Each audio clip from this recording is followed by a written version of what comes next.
What is up to all the difference makers out there? Oh, I know we're going to have a kick-ass show today. As I'm sitting here, and I'm not the only one bobbing my head to the music. And let's go, Scott. So I'm so excited.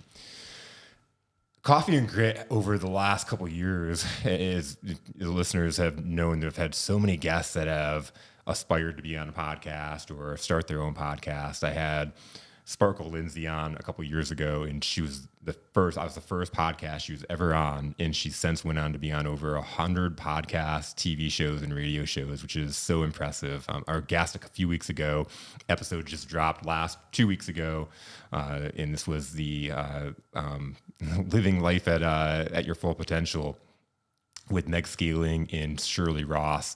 This episode is blowing up. As of right now, it's been on YouTube for 4 days, and it has over 550 views on it, which is incredible. But what's even more incredible has been the comments, the messages I've been receiving about the beauty of that story. People that didn't know what Shirley was going through, people that were her granddaughter, people that were really close to her.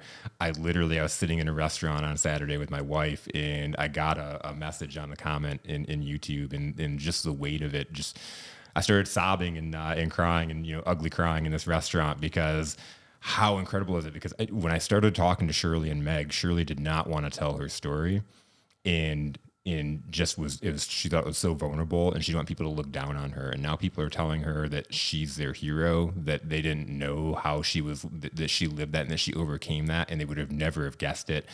So I was sitting there with my wife crying, and I thought it was beautiful.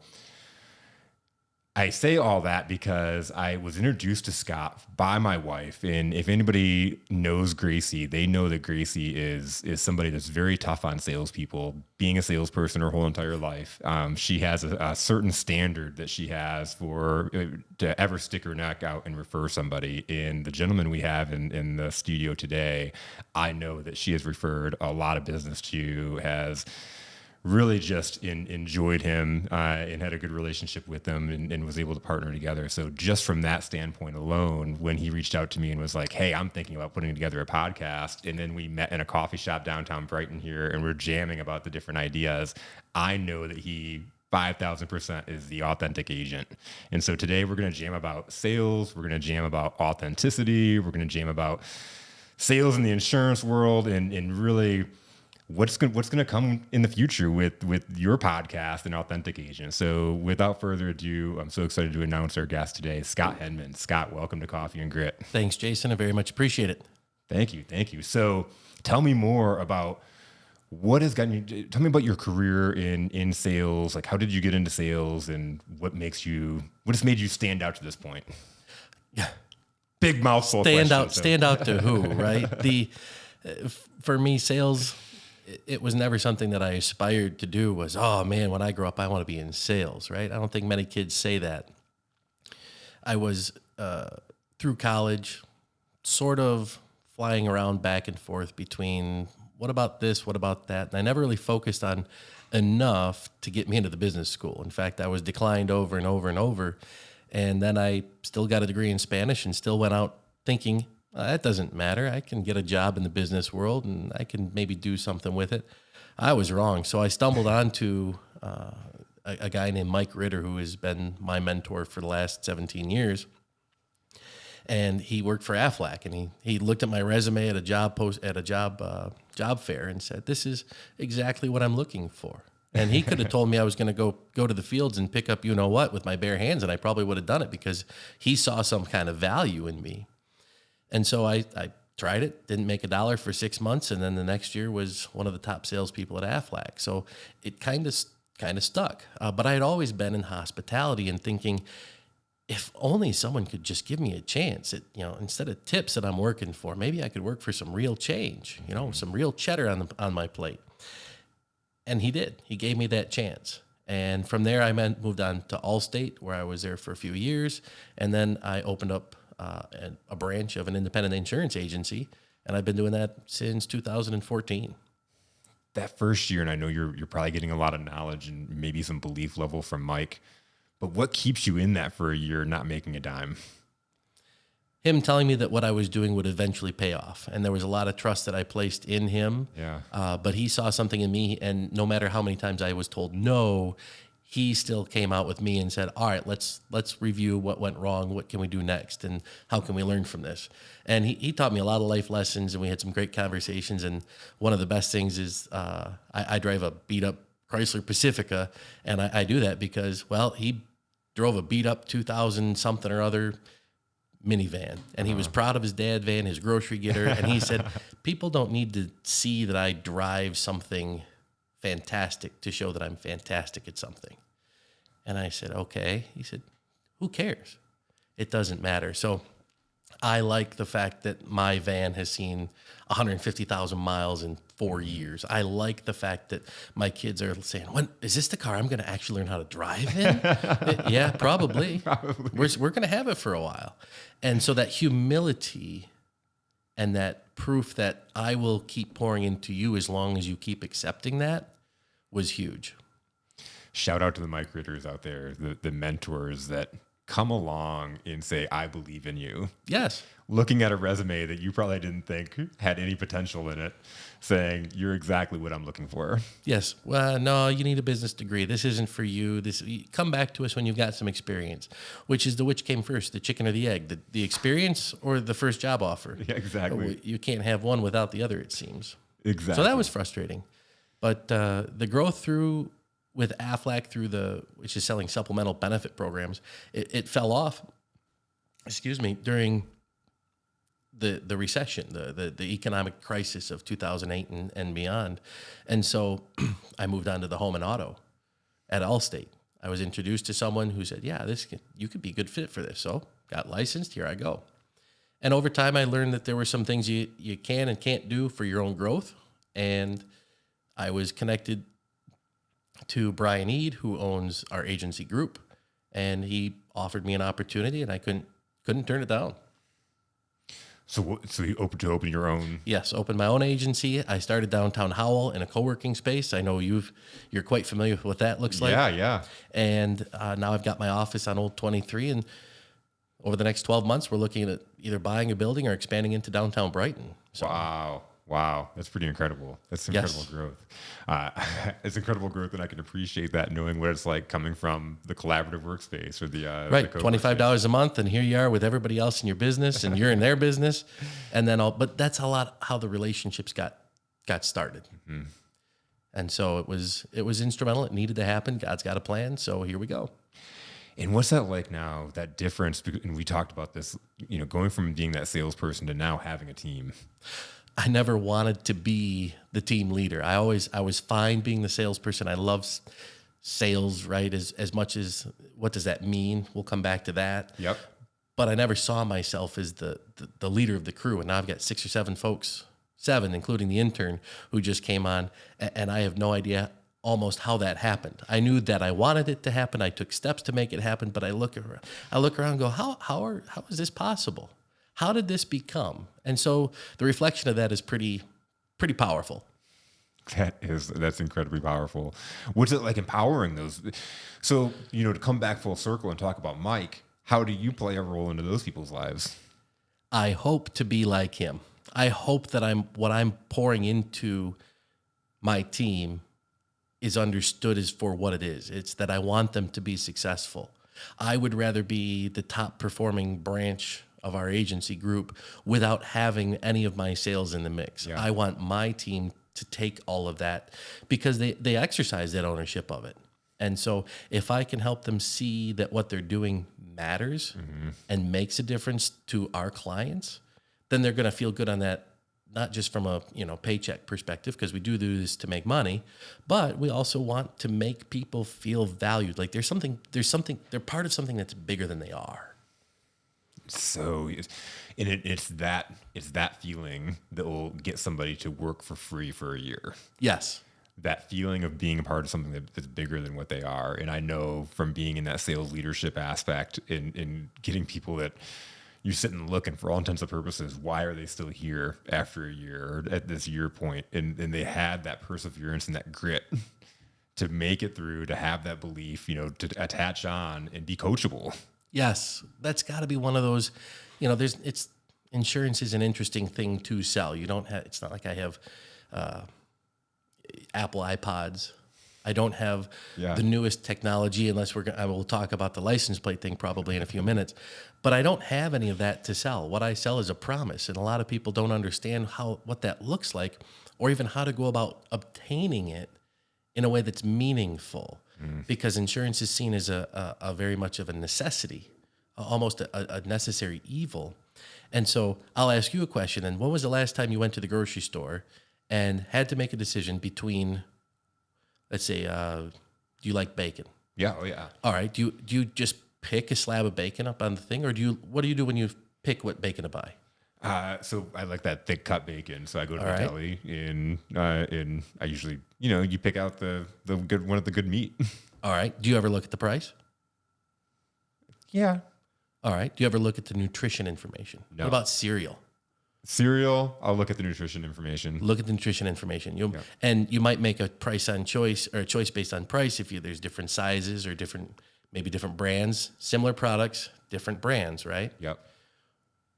When we go grocery shopping and we look for things that we need, what do we typically do? We scrutinize the heck out of it.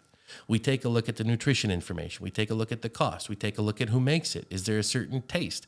It could be the exact same product. My kids like Reese's Puffs. Yeah. You can have the Spartan brand Reese's Puffs, the peanut butter chocolate crunch puffs, right? And then you can have the Reese's brand puffs. But if you put them side by side in front of the kid, or 2 kids, or 4 kids, like in my house, who knows who's going to like one or the other? But you often, by trial and error, make that choice and make that decision. When was the last time you looked at your insurance policies at the nutrition information that's inside of it, the limitations, the exclusions, any coverage that outside of price? Like we've got the deductible, we've got the big things on the front, but what about the back pages? The fronts of the advertisement. I would say that most people don't. Yes, and that is exactly what I hope to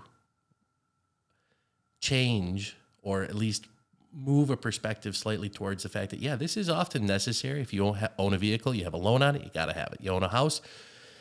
If you don't have a mortgage on your home and you choose not to insure it, well, that's a choice. That's a risk appetite. I don't recommend that.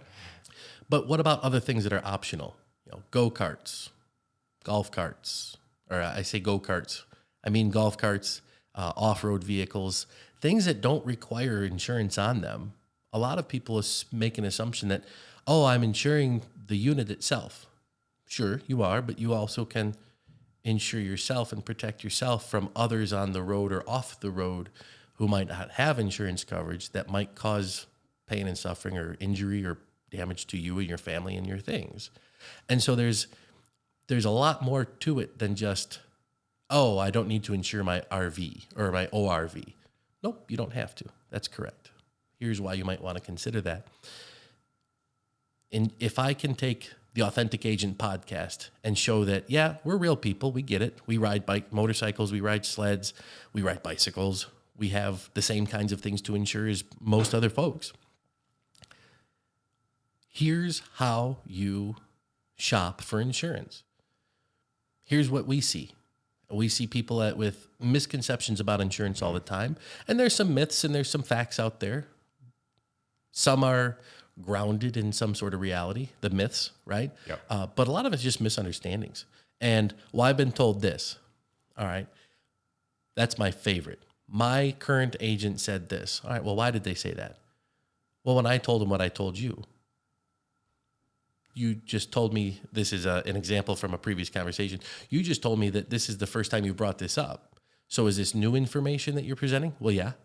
So then what he said may have been right in the past, or she, but now here's what we're looking at. And a lot of folks will compare insurance stories, right? State Farm didn't pay this claim. Progressive didn't pay this claim. And all insurance companies have their good and bad parts. Most of it, for my knowledge, is billing. I hate billing for every insurance company out there. I think it's never well understood and is a cause of no small amount of suffering. But when it comes to paying claims, most companies are going to pay their claims on time. You're not going to have any issues, but we never hear about the good stuff. We only hear about the terrible programs or the terrible experiences. And so when folks come to me and say, oh, I never want to deal with Progressive because we sell Progressive. Okay, tell me why. Oh, they didn't pay my sister's claim. I have no idea why they may or may not have done that. Perhaps it wasn't all on Progressive. Yes. But I can't say that. Yeah. So but I'd like to be able to say concept. that. Yes. It's not comparing apples to apples. Just because it's Progressive doesn't mean that you were covered for that particular thing. Right. And if I say, no, there's no way they wouldn't have paid that, well, then I'm negating someone's reality. Yeah. And so how do I take that, hey, that's an emotional draw you have to never do business with Progressive. And that's, I don't want to beat on Progressive, but maybe that describes a lot of individuals. Some people don't want to do a State Farm, or they heard bad things about Geico. No problem. That's okay. Mm-hmm. For our agents, if we can help the person we're talking to have a deeper understanding of why they're asking for us to do something for them, that's really when we can create a deeper relationship and an understanding of insurance. So we teach everybody in our office, what's the emotional need we're trying to satisfy? Is it to save money? Because that's often a lot of what it is.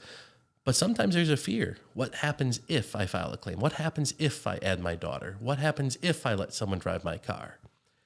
Those emotional needs oftentimes have to be satisfied in some way, shape, or form.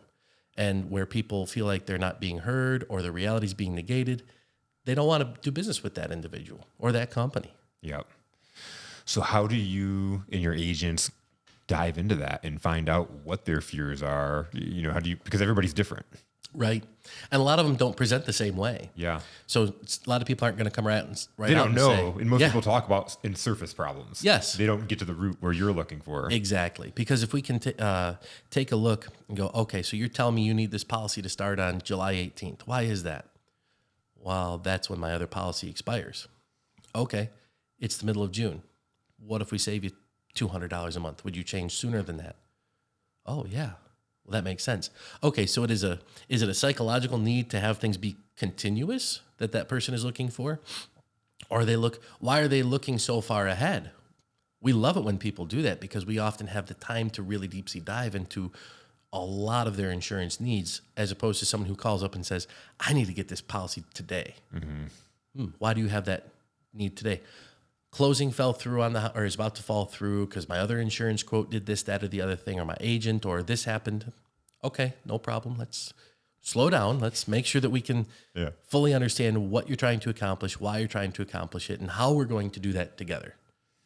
We don't underwrite insurance policies typically in a day, but we can move at the speed of life. And that's a relationship thing where we want to make sure and cement it instead of just becoming that transactional, oh, I need insurance, you're the guy I get it from. Yep. Because then when that happens, when you're just the guy that you get insurance from, when there's a rate that's lower or they see something that it's easy to leave. Yeah, it's easy to go. And we're never going to tell anybody, no, you can't leave. We're not proud. We understand business is business and you have to look out for your funds. But what the authentic agent does, and the tagline for the Authentic Agent podcast is sometimes agitated, always authentic, because it frustrates the heck out of us when we see that someone's calling and say, oh, I need to cancel my policies. Oh, we just talked to you a couple months ago. Everything was fine, but something changes. And we often don't know what that is. Mm-hmm. So if we can help folks realize that, hey, we're on your side. If something changes, let us know. We can often, if there's a change, your insurance should probably have to change too. Yes. Household makeup, birth, death, divorce, marriage, all these things happen. And a lot of times the insurance agent is the last one to find out about it. Yep. Guaranteed for the marriage. Divorce, we're often the first to find out. I can't lie. Most people will call and say, I need my so-and-so off their policy. Okay, hang on. We have an emotional need to separate. I get that. Let's talk about what that actually means. And that's a whole episode in and of itself. It really is. It really is. But having been through it myself, I get it. I get what goes on in the mind and that emotional need to either protect yourself or separate from something that's hurting you. And, if we can take those calls with compassion, we can develop a little bit of a deeper understanding. Odds are we're probably going to stay only with one of them. Somebody always goes somewhere. And that's okay. But again, If we have a better relationship with one individual who typically might handle those things, well, that might be who we typically talk to. Yeah. So if we can, again, create a deeper relationship with everybody in the home, that's an opportunity for us to be really successful for everybody. One of the things we do in our office is we have an AI agent called Piper, who, if you're in the household, if we have your contact information, within 10 seconds, you can get a texted proof of insurance to your phone immediately just by texting the words, Wow. proof of insurance. Wow. Piper can add a vehicle if you're at the dealership at 7:00 on a Thursday, and we Wow. go home too. Yeah. We can send you the automated link. And that always seems to be the time I'm at the dealership. Oh, always. Agitation moment, right? And I'll start trademarking this one. Agitation moment. You're at the dealership for 4 hours. You call us right before you're about to drive off the lot. I need a proof of insurance. Oh, shoot. We can handle it. It's not a problem. But boy, could you give us like a half-hour heads up? Yeah. Because one thing, we start internalizing all of our customers' needs. And it's really neat because we love to fix that need and fix that problem or solve that problem. And we'll start, it's easy for us to freak out that we need to have it done. Yep. You're freaking out. So all of a sudden, it's easy for us to go, oh, shoot, we got to get this done right now. Boom, boom, boom. And we might be in the middle of 4 or 5 other things that have taken some more time, but we will drop what we are doing because we understand that's an immediate need. So that's why we developed Piper, to be able to satisfy those immediate needs. Solving problems. And it sends the immediate insurance ID card. It triggers us to make the change, and we're given a little bit more time to breathe. So the customer feels served because it's happening right away, and we're feeling like we have enough time to do it right, because speed kills so many times in our world. Yeah. That's incredible. It's solving a problem. Yes. Solving a problem for your clients. And I can as soon as you said it, I can visualize myself there because I've been there. Oh, yeah. And since you brought up Gracie, when I was working at the Harley Davidson dealership with Gracie, Yeah. doing insurance for the folks that were buying bikes, it was, all right, we have very little bit of time to get this done. Let's make sure we can do it done right. Yeah. Yeah. That's awesome. So then how do you educate your clients on that to know that exists? It's an onboarding thing, right? So converting from that transactional relationship to one of, did you know that we also can do this for you in this way? Because we can give everybody the information all at once. We can do a data dump. Yep. But it doesn't really stick when it's all given like that. How many times have you driven off the lot in a car and realized, I had no idea what that button does? Yep. I didn't know until we turned in my wife's Traverse that there was a button that made the screen come up, and there was a little cubby back there. We turned the car in after 2 years, and that's when we learned it was there. Even though somebody had probably told us that's how that works. Oh, yeah. Yep. Don't know. So we make a very intentional onboarding process of, hey, welcome to the agency. This is, you understand, you worked with Steve, you worked with Phil, Jaden, Dina, or Scott, or Carson. Now what? Do you have your ID cards? Did you get a copy of your bill? Does it look right? So many times, people will just be thrown out in the world with the expectation of understanding it. Understanding insurance. Well, even anything. Anything. If you, what's a really good example? Imagine if computers didn't come with directions on how to set them up. Now we get a one-pager that says quick start, because everything's pretty much done and easy for us. They understand we don't know how to install every program. But how do you know to utilize the features and benefits? Shortcuts on your iPhone. That's a new one for me. I'm trying to utilize that to make my life easier. I don't know if I'm doing it right. But how do you know the features and benefits unless you actually look for them, unless somebody sends you messages? And that's why, if we're talking about sales, drip campaigns, a lot of times they're short. They're just snippets, just enough to drive your attention towards something that might trigger a question down the line. It's the same reason why every company consistently advertises, car companies specifically, throughout the year, because they know you're not buying a car every day. Yeah. But you're going to buy a car one day, and when you do, they want that car. They want it to be their car. And so if we can stay in front of our clients in a relevant manner without sounding like it's slamming them or pushing something, you're adding value. That's the goal. Yep. That's the goal. And so our why is, when we say find your true north, find your why. If you've heard of Simon Sinek, right? Oh, this is his big thing. Find your why. What's your why? if we can show each individual one new thing about the insurance process or product that they didn't know before, then that's a win. It's a little bit of growth. We don't need perfection. Yep. We'll make mistakes along the way. Customers will make mistakes, right? What mistakes can they make? A lot. What can I make? A lot. But if we can just understand that we're coming from a place of trying to make it easier, then okay, those mistakes are forgiven. Like calling at 4:30 on a Friday night, we're all ready to go, and I need insurance on my car. I've been at the dealership for 6 hours already. That's nice. Great. Right. That's the Not agitated at all. No, that's the agitation moment. So if we can take and it makes us agitated because we want to get it done. We also want to go home, but we don't want to feel like we're leaving you in the dust. Yeah. We want it to be meaningful. But it's also agitating for the client too, because another for us, where was the dealership in this aspect saying, hey, eventually before you leave, you need this? If you've been there for that long, Yeah. seems like you'd have that conversation. But for the client to all of a sudden be given that and said, now fix this problem because we can't give you the car until we need your insurance, it's more of an agitation moment for them than it is for us. Yes. Yes. That's our job. We're happy to do it. It's frustrating, but we're happy to do it. It goes into exactly what you're talking about, though. Those that educate their clients and reach out and make it easy for them win. You'll win a majority of the clients, and they'll stay with you, and they'll tell their friends and their family about it because you've made it easy for them. If you're that car salesman early in the process and you see your client sitting there, it's a good way to start a conversation and educate them on something real quick of, hey, I know you're going to be here for a while. You might want to start getting your insurance because we're going to need that by the end.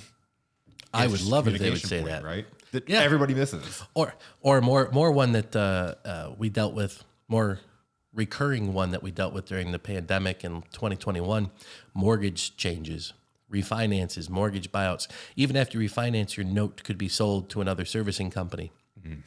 And we would get no less than probably 25 mortgage changes a week for our clients. And they're not even telling our clients. We're calling out saying, are you aware of this change? Because we want to make sure that it's accurate. Yeah. Because a lot of times we'll get an email or a message saying, hey, we need to update this person's loan to say, or home policy to say Quicken Loans.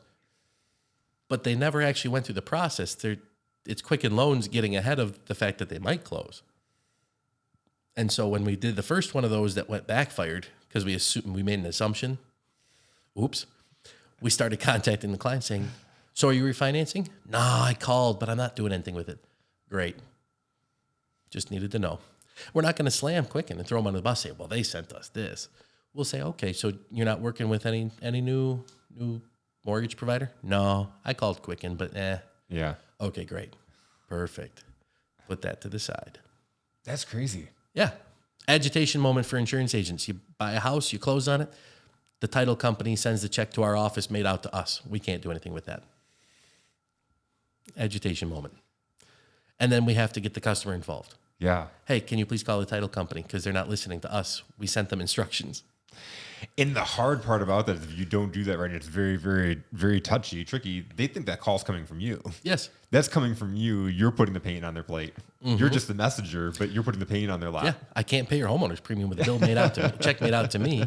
And so mortgage companies, insurance agents will always have a little bit of a cat and mouse relationship. Can't lie. They're probably our biggest pain point is the volume and the silliness sometimes of the requests of, oh, you just did that. Can you please add the period at the end of their middle initial?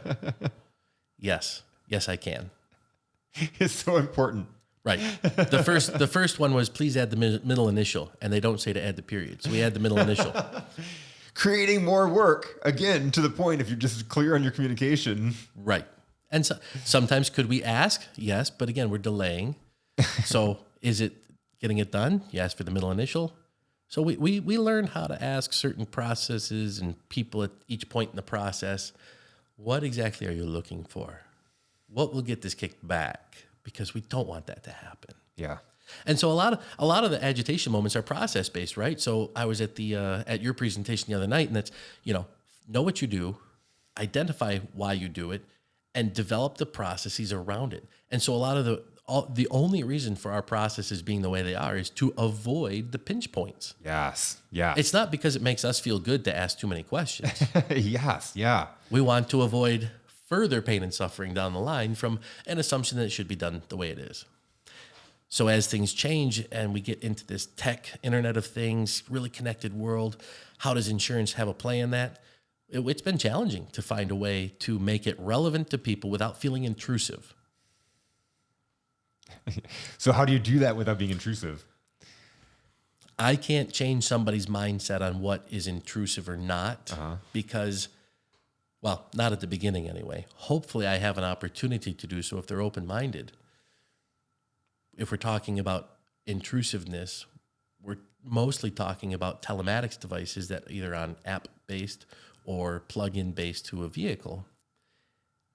And a very common objection is, I don't want anybody tracking my whereabouts or knowing how fast I drive, when I drive, where I drive. Okay.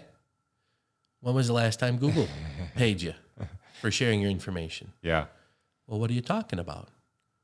Well, the reason that Google knows that the speed of traffic is 35 miles an hour up ahead and it's in giant black or dark red, nearly black on the screen, is because everybody's got their phones and Google knows it's slowing down. Yep. Oh, you're already sharing it, so why not get paid to do it? And it will show that it's 35 miles an hour and that you're going 50. Yes. Yes. It knows how fast you're moving. Yes. And it's already embedded in a lot of things that we do. And so I'm always a little bit confused by the conversation of, who's being tracked or who's tracking you. Who do you believe? Why do you believe that? And I don't always get an answer. A lot of times just, nobody has a right to know those kind of things.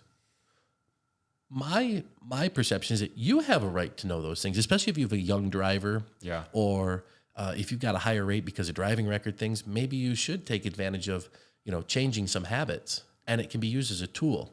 One of the best ones is through Citizens, actually. They offer, it's their Teen Smart program, and they'll offer it through an app. It's on the phone, and your kid can actually earn Amazon gift cards for safe driving habits. Not speeding, not good. And they don't know exactly what the speed limit is on each place. Yeah. You could go 80 miles an hour on a 35 mile an hour street. Well, above 80, that's when the dings come. Below 80, okay, something acceptable.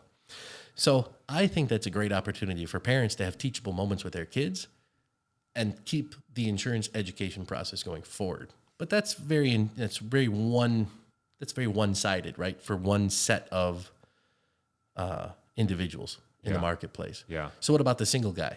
All right, you good driver. I don't need that extra stuff. What's $5 off my bill? That doesn't mean anything to me.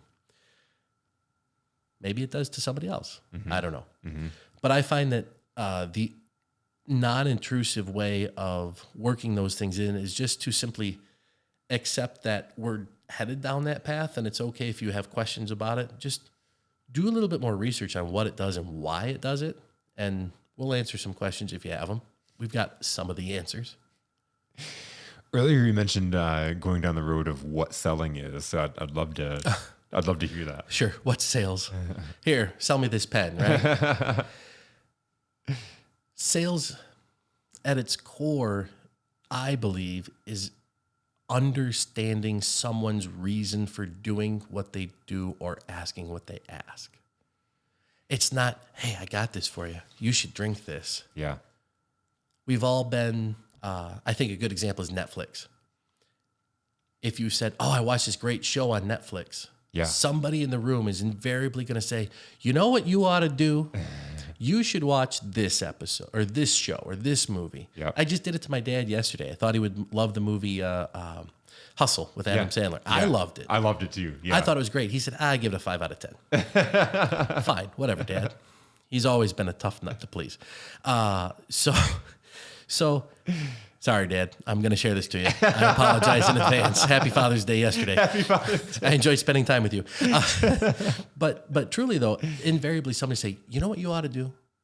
You should do it this way. Okay.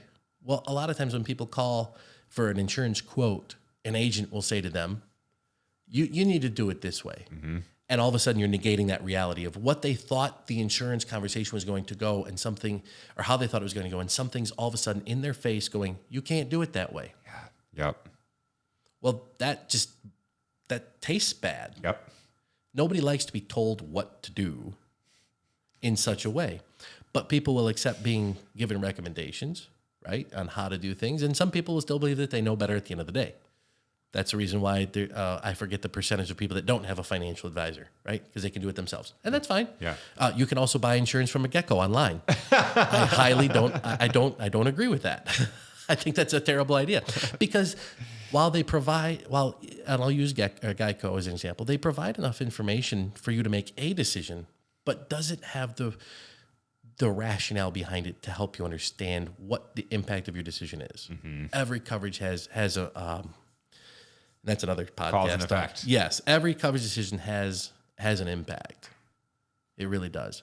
So what is sales? It's understanding the emotional need to accomplish a task.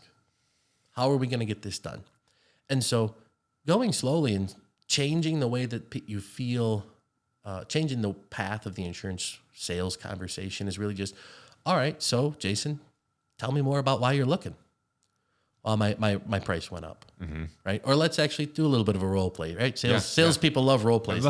So, Jason, thanks for calling my agency. How'd you hear about me? Online.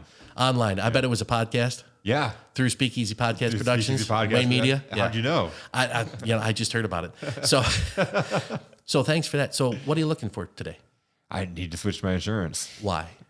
Tell me why. My price just went up. Your price just went up. All right. Did anything happen to cause the price to go up? No. Not that you can think of? Not that I can think of. All right. So let's get some information about you. We do all the basic stuff, but throughout that process, we're asking, all right, so tell me about the things you have to insure. Okay, so I have 2 motorcycles, 2 vehicles, a house. All right. So tell me about the motorcycles. Yeah. So what do you want to know about them? I want to know, where do you ride them? What kind of bikes are they? Where do you ride them? Okay, so they're Harleys. I have a Harley Road Glide. My wife has a Harley. She still's got the Iron 883. Still got the Iron. Yeah, Perfect. yeah. All right. So having my background in motorcycle sales and insuring them, I know exactly what that Road Glide is used for. I know how long of a trip you can take on that Road Glide versus the Iron. Yeah. You know, you're taking an Iron butt ride when you go around the block on the Iron, right? Versus the Road Glide, you can go across the country. So those are the kind of things where when you tell me those things, I'm paying attention, going, okay, this is a little bit of information. What can I use next? And I say, all right, so tell me about your driving record. Yeah. Right? And don't tell me anything about it here online or on the air. On the air. I feel like I'm in the Mojo in the Morning radio studio here. If you tell me those things, I say, oh, well, do you think that accident a few months back might have had an impact on your rate? Oh, I didn't know. And a lot of people don't know. And this is a very superficial type of conversation to have just based on driving record alone. But a lot of times folks don't realize what happened to their policy, in that maybe a driver that they had said was a permit driver became of licensing age, and the insurance company made a reasonable assumption that when they turn 17 years old, they have a full license. And so you see the driver listed on there still. Nothing looks like it changed, but a whole lot changed behind the scenes. And so taking a look at the past declarations page and policies and the current and saying, oh, well, this is what changed. And that's where a lot of other agents fall a little short, is that explanation. We can often accept something to be true if the explanation makes at least a little bit of a sense. And I think that's the huge part, because, I mean, being in an industry like insurance, to your point earlier, it's confusing. People don't know. People don't know what they have. They don't know the details behind anything. Right, the nutrition label. They don't know. They don't have an understanding of the nutrition label, and so to have somebody that can explain it to them in terms that they would understand based off of their life, that's going to make it's going to make it easier, right? Yeah, it's very complicated, especially since 2020 when a lot of things changed in Michigan.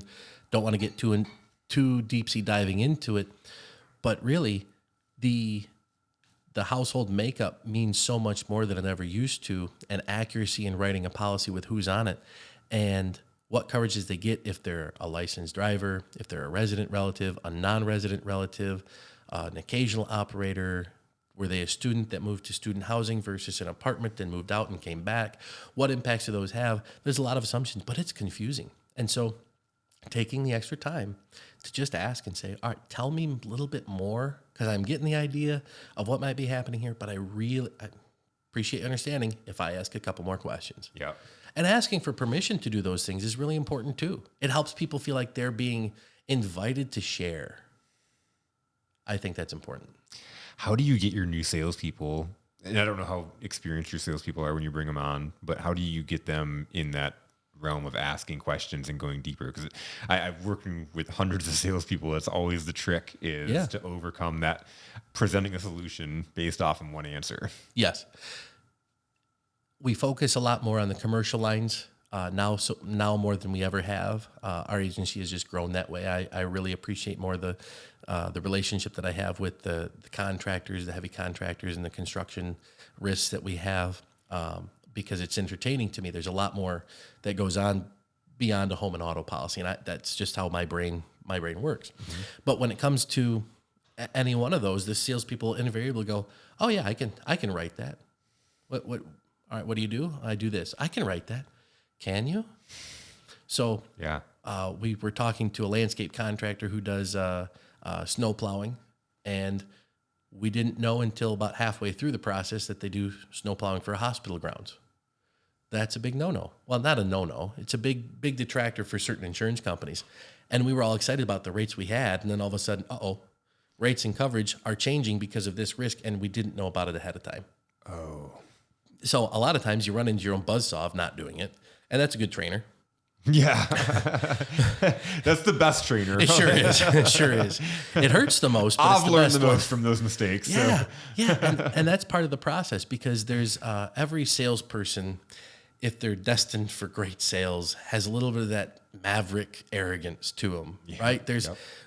But there's a fine line between being unlikable, arrogant, and confident arrogance that has an air of authority about it, right? That, and maybe that charisma. even safety. Yeah. I feel safe with this person. Yes. Yeah, you feel vulnerable, right? To share and invite in. So asking those questions, if we don't feel like we're getting the right answer, oftentimes, or not the right answer, the best information back, we'll actually kick it back to ourselves and say, okay, why aren't we getting what we're looking for? Is it us? Because it probably is. Because we're not doing a good enough job of understanding how to communicate with this particular individual and finding out what their emotional need is. Because a lot of times when we work with the commercial space, the business owner has delegated that responsibility or that task to someone who says, I got to do this every year. And they don't want to. Yeah. So the fastest they can get it done and say that they did it is good. So when we're asking questions about, tell us more about this, that, and the other thing, no, I'm not gonna. Nope, that's extending this job that I don't want to do already. And so that's not anything it's just human nature. Yeah. Right? If it's not your business, you're not the owner, and all you're doing is just doing a job. Yep. You're going to do it to the best of your abilities. But you don't have that why, to Right. go back to what you were talking about earlier. You don't have the why. It's not your passion. Right. And that's a culture thing. So, and every business should have that top down, Yeah, this is correct. why we do what we do. And if you tell somebody what to do and how to do it, they're able to do it. But if you tell them the reason why, and this is what I talk about with, I talk a lot on safety, to my commercial clients, tell your people why you value their safety. Mm-hmm. Tell your people why you have these safety meetings all the time that are so boring, right? They can't see air quotes in the radio, but they can on there's a video here. There's a video. There's my camera. There is a video. It is on YouTube. It is on YouTube. So why do you do the things that you do? I gave this speech to the Construction Association of Michigan Safety Award winners. You do it not because you want to save money. That's one reason. But you create a culture of safety because you value what your employees bring. You don't want to lose your most valuable employee to an injury. You don't want to lose your least most valuable employee. You probably wouldn't identify who they are to their face. But if you have an organization where Congrats, you're the least valued employee. Right, you're all right. You fell off the ladder, you're fine. Walk it off. Mendoza Right. Mendoza level. But think about it. What is the value of your workforce? They create revenue for you. Without them, you don't have that revenue. You might save some money on payroll if you don't have that individual. Never mind if they're injured or just not there anymore. But what value do they bring? And so you don't create a safety culture to have a low experience modification rate. You don't create a safety culture only to save money on your workers' compensation premium. You create a safety culture because that's why you do things to be a better value to your clients and your employees. That's all it is. That's all it is. It's very simple. It's like burgers and beer at a bar. That's an awesome analogy. What is sales? Sales is going to be that opportunity to get to know the reason why what somebody else's why is. If you break it down, it's what is somebody else's why. Mm-hmm. If you can understand that, then, and it's not trickery, right? It's not like I walk into a car dealership and somebody says, "What are you doing here?" I want a sports car. Tell me about the sports car. Instead of, you know what, you want a sports car? You should have this because that's what the last guy wanted. Yep. That's like the Netflix thing. You should watch this episode. Why? It doesn't mean anything to me. I don't like that brand. Whatever.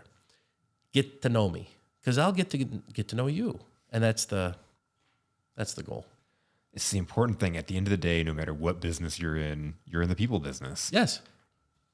And everybody gets a little agitated. Everybody has their moments. Yes. If we can take those moments of tension and turn them into something that's growthful, if that's a word, growthful, then we can. It is now. It is now. Somebody call Webster's or Merriam-Webster. If we can turn that into a growth moment for each person, then we've done a really good job. Sometimes it'll work well for one party or another. And I think that's where a lot of insurance agents fall on their faces, is because sometimes they focus too much on what that person can do for them, not what they can do for that person. And that's true for all salespeople, I think. All salespeople. You were at my presentation the other day. Yes. And it's a huge factor. I think 95% of sales is done from the fact of. Yes. And it's not that people are bad. It's just the way it is. It's nature. It's nature. We think about ourselves, right? So at the end of the day, I have to pay my bills. I have to feed my family. I have to, get money for that vacation that my wife wants to go on, or that new boat, or I have to sell because if not, at the end of the day, my boss is going to write me up and fire me. And a lot of people, and that's a culture that I absolutely abhor is, quotas. We don't have quotas in our office, and I'm not saying that we're a better organization than yours, but those are the kind of things people can sense that. Yeah. That desperation if it's getting towards the end of the month, right? Yes, yeah. And all of a sudden you feel like you haven't done it and you're trying to push something through. People are going to pick up on that. We're really good at picking up those subconscious cues. Go, something's off about this, and it's a turnoff. It really is. Yes. Desperation is a stinky cologne. Who said that? I don't know. That's a good one. I've never heard that one. No, it's pause. Pause. We're going to answer that question. Desperation is it's one of those things that I've been in organizations that have had the quota aspect, and I think I've talked about this in one of the recent episodes. Who is it? It's from Super Troopers. Super Troopers. That is awesome.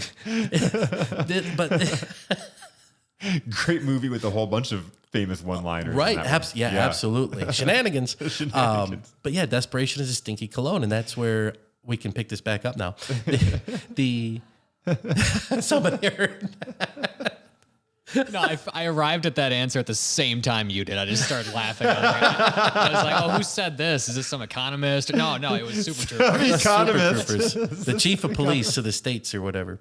So, but yeah, people, it's a turnoff. No matter how you describe it and what level of mirth, it really is. It rings true. We can always tell if somebody's being so slimy or slow, so pushy. It's like, I'm not vibing that way.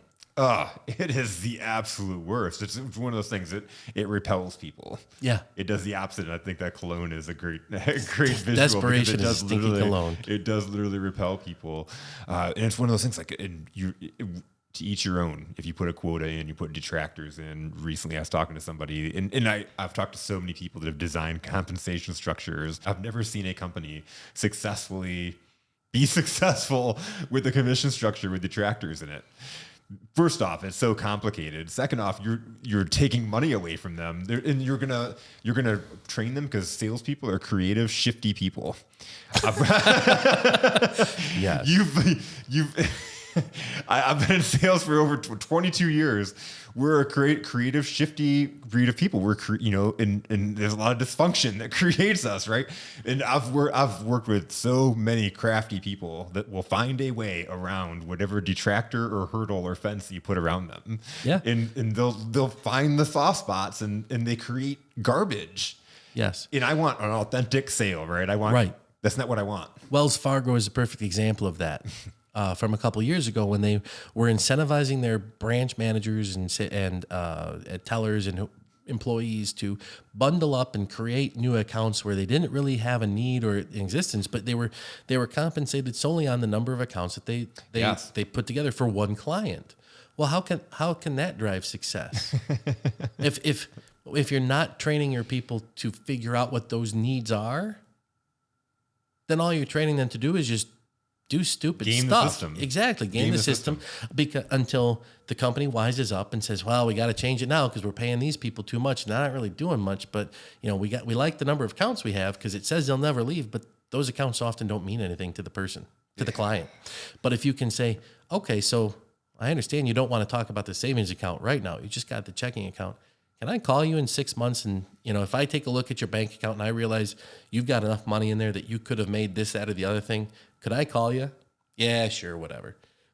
And if you call me and say, Scott, you've had an average daily balance of X, Y, or Z in the last 6 months, here's how much you could have made on your 0.00001 APY, right? Because this is 2020 we're talking about. Yeah, 50 cents on your $5,000 or whatever it is. Well, at least that's something. Yeah. You could have done this. Can I do this for you now? Can I move some money over? Here's our promotion. Can I give you $100 to put in your savings account extra? Something like that. $100 doesn't move a lot of people's needles nowadays. But every financial services company, instead of giving away toasters, they're giving away money. And a lot of times you need a large dollar amount to put in there, but they're trying to acquire your business because they understand that if nothing else, you understand the value of your money. Mm-hmm. And most folks will do pretty much anything possible to maximize the value of their money. Mm-hmm. Mm-hmm. That is what insurance is for. Because it's risk transfer. Because the insurance companies always have more money to pay claims than you or I or anybody on this planet could ever fathom to be able to pay. So what's that value? And from where I sit, if we're talking about value, I have this triangle that I use with my kids all the time. You can have 2 of 3 things at any point in time: time, money, or happiness. Mm. You can never have all 3. Mm-hmm. So if you value your time and money, you're going to be sacrificing a lot of things that probably make you very happy. Mm-hmm. If you want the happiness and time, you're probably sacrificing at least a little bit the financial component. Mm-hmm. But if you want money and happiness, well, guess what? Getting rid of your time. You're sacrificing your time. And what does that time look like for you with your family? What does it look like for you with your job? What does it look like for you with your employees if you're the business owner? What are you sacrificing to get those 3 things to line up? And so a lot of times the business owner, we have to take a look and go, all right, what's the priorities? What's going to best value, create the best value for my team, my clients, and my family? And a lot of times they're not always going to line up the same exact way. Mm-hmm. And it's a constant juggle. I was an intern at Enterprise, and the one thing they said was, take care of your customers and employees first, growth and profits will follow. And I believe that wholeheartedly. I think that is an awesome thing. And, with the mentorship and the leadership that I've been handed, with the opportunities, and hopefully over time to be able to grow and grow and grow and share more of these kind of ideas, and help there be a greater understanding of how we're not trying to sell you something that you don't need or want. We're just trying to make sure that you have the best information possible to make a decision. Yes, yeah. That's all of that is the reason why I started my business 4.5 years ago now, is just seeing that sales is so easy, but we create all these gimmicks and ways because we we don't see how easy it is. We get so emotional by the fear, by the stigma, by, just asking the questions, right? And you've mentioned it several times. It's diving in and asking questions when people don't necessarily want to answer questions. But you've done it where you've explained why asking questions is going to be valuable to them. And I think that's necessary. And I've watched salespeople struggle all the time diving in, especially when they've got to ask, they've got to dive in and ask questions to really understand this person. And there's a force on the other side of the table that just wants to be done with it. They don't want to dive in that deep. There's a vulnerability there as you dive deeper, right? Yes, either vulnerability or they don't. And where does that vulnerability come from? Is it because they don't want to be seen as having done something wrong in the past, feel like they were made... You made a wrong decision. Right. How dare you have made that wrong decision? A lot of people are fearful that there's so much judgment. And it's easy for us to hear of stories of clients who had a bad experience with insurance. We kind of get a little, the hairs on the back of our neck stand up. We get a little tense in the shoulders. And we go, man, why is that happening? Why do people treat clients this way? Why is this a thing? And we realize it's because not everybody internalizes it as much as the other person. Mm-hmm. So on the sales and agent side, if you can become a little bit better for your clients each and every day, good for you. That's the goal. The growth is the goal a little bit. We're all going to have terrible days. We're all going to feel like we made a mistake. We're all going to go home one day and feel like, man, I didn't do that right. Well, do something about it. Go say, I'm so sorry. I didn't handle that well. Be honest with yourself. Exactly it. I'm so glad you said that because, and again, that's literally being the difference is owning up to a mistake and letting a client know. And then you said something about this earlier, but I got your back. We're there for you. We're going to make it easier, and I've had clients that I've made my share of mistakes. I didn't add something to it that sent their account screwy and their bill was jacked up or whatever.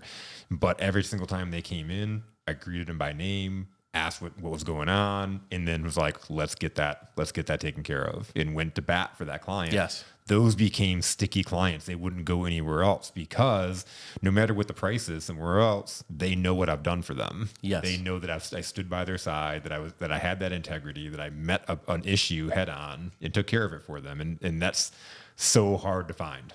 It is so hard to do because it's so hard to do. Yeah.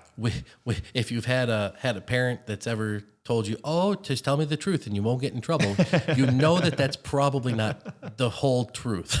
Yeah. You're not going to get in trouble for telling me the truth is what they're going to say. You're still going to get in trouble for what you did. But that's a parenting tip, right? Not a trick. No tricks in parenting at all. But taking that ownership, and this two books that I really like that I'll always pump are Michael Gerber's The E-Myth and Jocko Willink, Extreme Ownership. Absolutely love Jocko's. I like his voice too. Yeah. It's very. It draws you in. Yep. And much like Morgan Freeman, right? Or Jason Tracy. But his delivery and his words of advice for take ownership from the top on down, that will also create that culture that you're looking for. If it's in sales or safety, insurance, podcasting, whatever, if you can take ownership of every single action of your team, good, bad, ugly, awesome, then you will be successful because you will draw people to you because they trust you. Yes. And it's hard to do. But so not only do they trust you, but you set the example. It's like parenthood, right? Your kids are watching. So are your people. Yeah. And you can tell your people all day long, act with integrity, be there for your people. But if they don't see you doing that, if they see you running away or passing off your problems, they're going to pass off their problems. Yes. Most of them. It's a culture killer. It's a culture killer. When they see you stepping up to the bat and living what you're saying, you're standing behind your words. They just like you did with Mike, you take that and you live by that. It sets the example. It's amazing. It feels really good when you do it right, but also it feels really terrible when you're admitting one of your own mistakes. But at the same point in time, that's how you grow. Yeah. You can talk about other people growing all day long. It's very easy. What's the verse? Take the plank out of your own eye before inspecting the speck in somebody else's, right? It's very easy to look at somebody else and go, oh, you should have done this differently. Very much like the Netflix thing. Yep. You should watch this. You should try this. You should eat this. You want to lose weight? This is how you do it. Oh, that works for so many other people, but maybe that's not me, and maybe I can't do that for some reason. Maybe I don't want to put lemon in my coffee. Yep. I've seen that on TikTok lately. I don't know if it's true. I don't know, that's weird. I haven't tried it, so maybe I should. But everybody's got an idea, and if you can protect yourself from other people's ideas of how you should act and just act how you know you are capable and what is best for you, you'll be a happy person. Acceptance is the path to peace on that one. It's so huge. I remember sitting down with you for coffee, and you're like, "How do I share agitations?" Right? Yeah. How do you share negative things? What are perceived as negativities? I still haven't figured it out, but I'm just going to go jump into it and say these are the pinch points that our customers deal with. So when I'm taking your advice and I'm not launching anything before I've got at least a few episodes under my belt. But one person I'm talking to is a claims a claims attorney who handles complex property claims. And I'm going to be asking him, well, what do you see customers could do differently in the claims process? Because that's a value I can bring to my clients. Say, okay, so when in the claims process, this is something an additional step you can take above and beyond what we know in the office, because we don't know everything. Yeah. We're in sales. We're not in claims, and we don't ever want to be. It's a sticky world out there. Another person that we're bringing on is a cybersecurity expert. For a lot of our commercial clients, we focus on the cyber and data breach liability claims. They're called first-party and third-party claims. Is it a ransomware attack? Is it your client's data has been stolen or being held hostage? Is there identity theft items that need to be addressed? Personal information being out there. When we talk about cybersecurity, we talk about the steps necessary to prevent that, and the insurance is, again, the latter part. It's the risk transfer. So if we can bring value and talk about what are the ugly things that we've seen happen in the marketplace, and we can talk about things that drive clients, insurance agents, carriers absolutely bonkers, then we can have an open dialogue and say, yeah, this sucks. This part sucks. What can we do to fix this? And that, I think, is really the genesis, because I can talk all about the businesses and the fun people I want to bring on the podcast, but truly, insurance sometimes sucks to talk about. Yeah. At networking events, oftentimes people say, what do you do? I say, I'm in insurance. You don't want to know. You don't want to know. Because a lot of times I'll answer and they'll say, oh, insurance. Like, how fast can I get away from him before he asks me if he can quote me? I'm not going to do that. I want to talk about it at networking. I want to talk about exactly you. It. Good advice on a networking. Yes. Don't sell at a networking event. No, never sell. But a lot of people, insurance agents over the years have kind of created their own little target. Here's my card. Let's set up an appointment. Can I quote? It's painful. It is. And so that's a stigma that I actually have to get over, is that when I go to these things, I'm not that way. I just want to, I'm here for the beer. Okay. I'm here for the beer, the fun. I'm going to learn from, and maybe meet somebody new. But if I can talk about the fact that, this stuff sucks. Mortgage companies suck. It's sending us information to make a change. Car dealerships suck at sending us the right information. How many times a day do we get asked to fax something over? That agitates the heck out of me. We have a fax machine, but I attach a PDF to an email or to a program, and then it sends the fax. And on the other end, it's usually somebody with another e-fax. Just say, email it to me. Why do we have e-faxes? Fax is like one of my pet peeves. It's like, why does it still exist? Yes, why are we still Why does this still exist? We live in 2022. If I can fax you, should I also not be able to email you? No, we only accept it via fax. And I admit I have sent a 70-page fax to someone before out of sheer spite, because that mortgage person said, no, I need all of the policy. Okay. Not just the front page, huh? All right. Hope you got your new ink, your new ink delivered. 'Cause I'm sending that your way. Their machine's going off all afternoon. Yes. And you know what? They'll never ask me again for a fax. I hope. But seriously, though, it's some of those things. Another funny agitation moment. And this is when insurance people try to find ways to be funny. It really doesn't work, because nothing about what we do is really, really funny.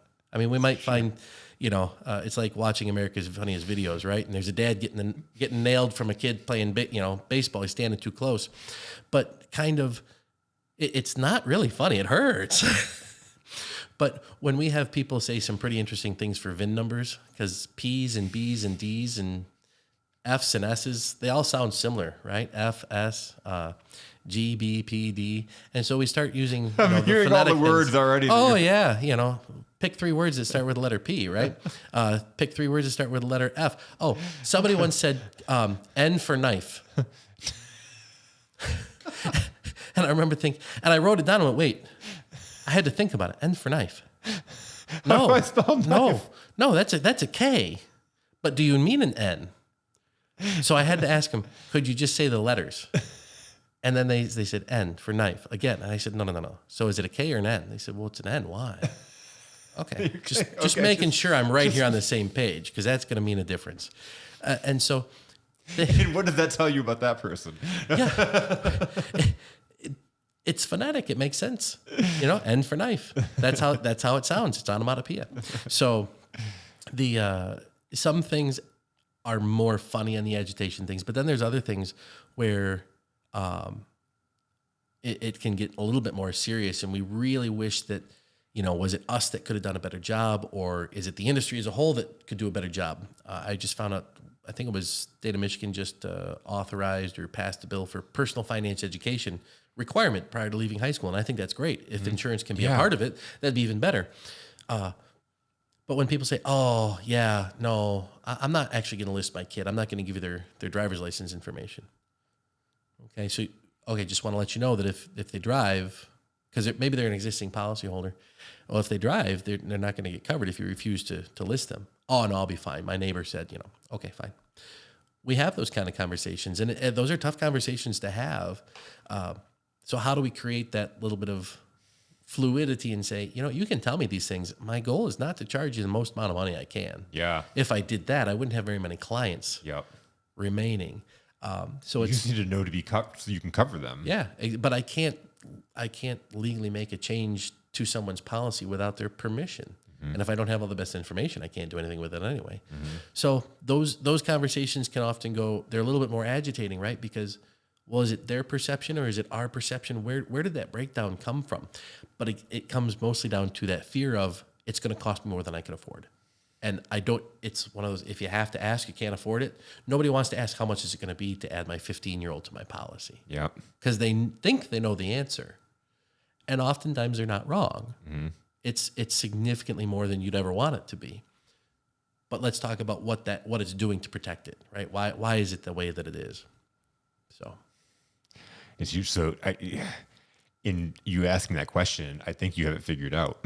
You've done it very, very well through this episode of saying the agitations even though there's not humor in insurance. I've just been cracking up laughing, listening to what you're saying. I appreciate that. We try to make it genuinely. Funny. I'm not, this is not a fake laugh. It was really funny. There's funny pieces, but it's something that catches people's attention. You don't hear an insurance agent saying we have agitations. You don't hear anybody in the service industry saying we have agitations, but when you start diving into it, the same stuff that agitates you agitates them too. Yeah, we're all in the same realm. We just we handle it and deal with it a little bit differently because of how it affects us, just like it affects the client. You deal with it daily. Yeah, it's their one opportunity, right? Yes, that's the one where I think that's the one where it's most frustrating for us, is because what's an agitation moment for one customer is maybe that there's a breakdown in communication between say a car dealership and us, or the mortgage company and us and them, or another third party perhaps. Mm-hmm. We're hearing of theirs, and they're expecting, rightfully so, that we give it the most undivided attention possible. But at the same point in time, we're also getting beaten down with everybody else's agitations. And so if we could all come to some kind of agreement of this is how we handle it all. Yeah. Well, that's our process, right? If we can help people see that there's a way to get this done so that it makes it easier for you, and then we come up with Piper, right? We have this. Okay, we can create a solution to a lot of these simple things that really drive us bonkers. but they're really driving us bonkers because they're driving somebody else bonkers. Yes. Because when you sell a service to someone, you're actually asking to internalize all of their needs and issues, no matter what. It's a relationship that's very one way, but if we can, I tell my agents, we will always have a better relationship with our clients, or so we think, than they will with us. We think it's worth more because a lot of folks see it as very transactional, and that's okay. But if we can take it just a little bit step further and provide that value, provide just a little bit more than they expect each and every time they work with us, then that's that growth. Because we're all still growing. We all are. And we're all human. We're all going to make those mistakes. But at the end of the day, it's a shared experience. And not many people would say, oh, insurance is an experience I want to share with anybody. But it truly is, because we're sharing in a lot of these life moments. And it's really neat. Two things. When good things happen and when bad things happen, it hits us hard too. You mentioned when you first did your introduction, an individual who shared very vulnerable things, and she was very concerned about how that was. And we get a lot of those same experiences from our clients. We'll hear about the births. We'll hear about the graduation announcements. We'll hear about these things. And we're very happy for our clients. And then there are the things where my husband died. I need to take my husband off the policy. Oh, what happened? He passed. Crap. Yeah. It sucks. It's heavy.